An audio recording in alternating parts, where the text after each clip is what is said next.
ಈಗ ಉತ್ಕಟಾಸನ ಅನ್ನು ಹೇಗೆ ಮಾಡುವುದು ಅಂತ ತಿಳ್ಕೊಳ್ಳೋಣ. ಉತ್ಕಟಾಸನ ಎಂದರೆ ಕಾಲ್ಪನಿಕವಾಗಿ ಕುರ್ಚಿಯ ಮೇಲೆ ನಾವು ಹೇಗೆ ಕೂತ್ಕೊಳ್ತೀವಿ ಆ ರೀತಿಯ ಭಂಗಿಯನ್ನ ಈಗ ನಾವು ಅಭ್ಯಾಸ ಮಾಡ್ತಾ ಇದ್ದೀವಿ. ಈ ಉತ್ಕಟಾಸನ ಮಾಡುವುದರಿಂದ ಏನೇನು ಪ್ರಯೋಜನಗಳಿದಾವೆ?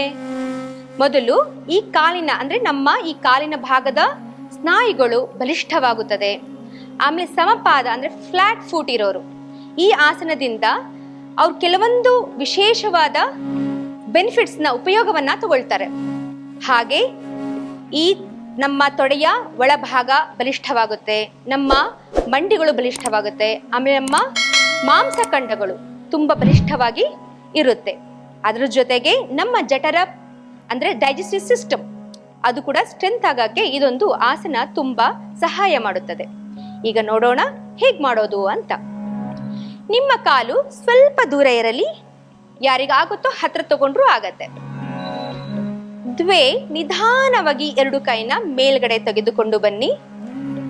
ಎರಡು ಅಂಗೈಗಳು ಮುಖಾಮುಖಿಯಾಗಿರಬೇಕು. ನಿಧಾನವಾಗಿ ನಮ್ಮ ಸೊಂಟವನ್ನ ಹಿಂದೆ ತೆಗೆದುಕೊಂಡು ಹೇಗೆ ನಾವು ಕುರ್ಚಿ ಮೇಲೆ ಕೂತ್ಕೊಳ್ತೀವೋ ಹಾಗೆ ನಿಧಾನವಾಗಿ ಕೂತ್ಕೊಳ್ಬೇಕು. ನಮ್ಮ ತೊಡೆಗಳು ನೆಲಕ್ಕೆ ಸಮವಾಗಿರಬೇಕು. ಯಾವುದೇ ಕಾರಣಕ್ಕೂ ಮೊಣಕಾಲು ನಮ್ಮ ಕಾಲಿನ ಹೆಬ್ಬೆರಳನ್ನ ದಾಟಬಾರದು. ದೃಷ್ಟಿ ಸಮವಾಗಿರಲಿ. ಈ ಒಂದು ಪೊಸಿಷನ್ ಅಲ್ಲಿ, ಈ ಒಂದು ಆಸನದಲ್ಲಿ ಸ್ವಲ್ಪ ಹೊತ್ತು ಇರೋಣ. ಮುಖ ಪ್ರಶಾಂತತೆಯಿಂದ ಇರಲಿ. ತ್ರೀಣಿ ಉಸಿರನ್ನ ತೆಗೆದುಕೊಳ್ಳುತ್ತಾ ಮೇಲೆ ಬನ್ನಿ. ಚತ್ವಾರಿ ಉಸಿರನ್ನ ಬಿಡುತ್ತಾ ಎರಡೂ ಕೈ ನಿಧಾನವಾಗಿ ಕೆಳಗೆ ತೆಗೆದುಕೊಂಡು ಬನ್ನಿ. ಈಗ ಎರಡು ಕಾಲು ದೂರವಿರಲಿ. ಕಣ್ಣನ್ನ ಹಗೂರವಾಗಿ ಮುಚ್ಚಿ ಉತ್ಕಟಾಸನದಿಂದ ಆದಂತಹ ಬದಲಾವಣೆಯನ್ನ ಗಮನಿಸಿ. ಈಗ ಕಟಿಚಕ್ರಾಸನವನ್ನ ಹೇಗ್ ಮಾಡೋದು ಅಂತ ತಿಳಿದುಕೊಳ್ಳೋಣ. ಮೊದಲಿಗೆ ಕಾಲು ಸ್ವಲ್ಪ ದೂರವಿರಲಿ. ನಿಮ್ಮ ಭಾರ ಹಿಮ್ಮಡಿ ಮೇಲೆ ಹಾಗೂ ಕಾಲಿನ ಬೆರಳಿನ ಮೇಲೆ ಒತ್ತಡವನ್ನ ಹಾಕಿ. ನಿಧಾನವಾಗಿ ಏಕಂ ಎರಡು ಕೈ ನಿಮ್ಮ ಮುಂದೆ ಬರಲಿ.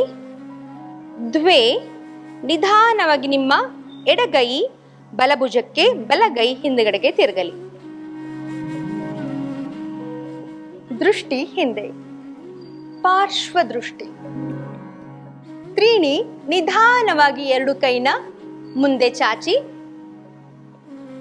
ಚತ್ವಾರಿ ನಿಧಾನವಾಗಿ ನಿಮ್ಮ ಎರಡು ಕೈ ನಿಮ್ಮ ತೊಡೆಯ ಪಕ್ಕದಲ್ಲಿ ಬರಲಿ. ವಿಶ್ರಮಿಸಿ.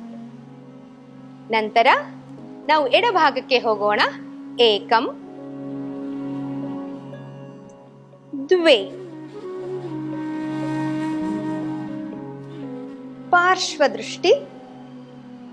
ಹಿಂದೆ ನೋಡಿ. ಮುಖ ಪ್ರಸನ್ನತೆಯಿಂದ ಕೂಡಿರಲಿ.